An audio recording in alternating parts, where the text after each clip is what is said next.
A vida em comunidade é, sem dúvida, o coração da fé cristã. Mas vale a pena a gente se perguntar: com que frequência as nossas igrejas são de fato um lugar acolhedor para quem chega de fora? A nossa reflexão hoje é exatamente sobre isso.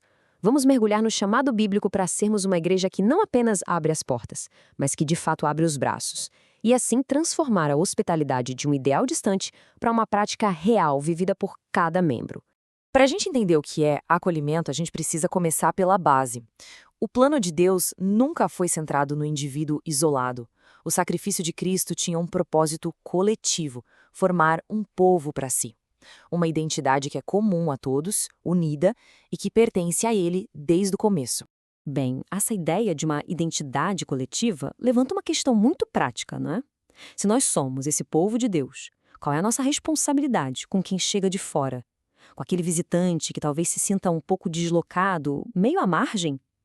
É exatamente aqui que a hospitalidade deixa de ser só uma bela ideia e se torna uma missão para todos nós. E a resposta para essa pergunta não é uma sugestão, é um mandato. A hospitalidade cristã não é uma questão de boa educação social, sabe? Ela é um reflexo direto do caráter do próprio Cristo e do evangelho que nós recebemos. E sobre esse assunto, a Bíblia não deixa espaço para dúvidas.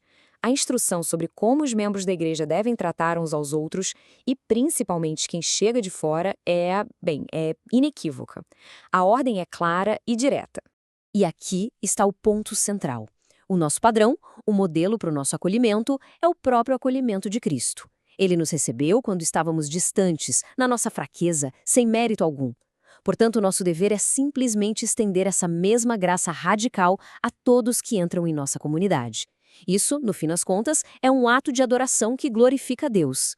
Agora, existe um grande obstáculo que vai na contramão desse mandato: o pecado da parcialidade, ou do favoritismo. Tiago, em sua carta, ele é muito contundente sobre isso, mostrando como essa atitude é totalmente incompatível com uma fé genuína. Tiago nos dá um exemplo bem vivo e até desconfortável desse pecado. Ele descreve uma cena. Duas pessoas chegam na reunião. Uma rica, bem vestida e logo recebe um lugar de honra.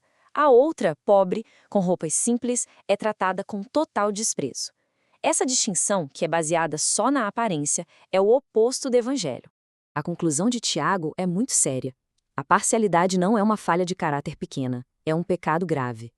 Quando a gente pratica isso, nós nos tornamos juízes com critérios errados, perversos, e acabamos usurpando um papel que é só de Deus, o único que realmente pode julgar o coração. Mas por que essa atitude é tão séria assim? Tiago não só condena, ele explica. Ele nos dá as razões teológicas pelas quais o favoritismo é uma ofensa profunda contra Deus, contra o seu evangelho e contra o seu povo. O favoritismo, na verdade, ataca o evangelho em 4 frentes. Primeiro, ele zomba da graça de Deus, que tantas vezes escolhe exaltar os humildes. Segundo, ele ignora completamente a lógica do reino de Deus, onde os valores do mundo são virados de cabeça para baixo. Terceiro, ele quebra a lei régia, a lei do amor ao próximo.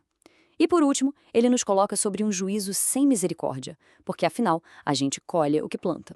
Certo, então agora vamos sair um pouco do porquê teológico e entrar no como prático. Como é que cada membro pode ativamente cultivar uma cultura de acolhimento que realmente reflita o coração de Cristo? Essa citação é muito poderosa. Ela muda toda a nossa perspectiva. Um visitante sozinho não é só alguém para a gente cumprimentar se sobrar um tempo. É uma emergência espiritual, relacional. É uma oportunidade missionária que exige a nossa atenção imediata. Os nossos amigos podem esperar um pouco. A aplicação prática disso pode seguir 3 passos bem simples. Primeiro, observar. Olhar ao redor com um propósito, sabe? A missão não é encontrar os amigos de sempre, mas sim encontrar quem está sozinho. Segundo, aproximar-se. É preciso tomar a iniciativa. Um simples "olá, tudo bem?" já é o suficiente para quebrar o gelo. E terceiro, talvez o mais importante de todos, conectar. O objetivo não é só cumprimentar, mas integrar, apresentar a pessoa a outros, convidá-la para o seu grupo. A meta é não a deixar sozinha de novo. E assim, a gente encerra com essa pergunta que fica para nossa reflexão. Não é uma pergunta retórica, é um desafio real para cada um de nós e para cada igreja. Quando um visitante entra pelas nossas portas, o que ele encontra? Um reflexo do mundo, com suas panelinhas e seus preconceitos?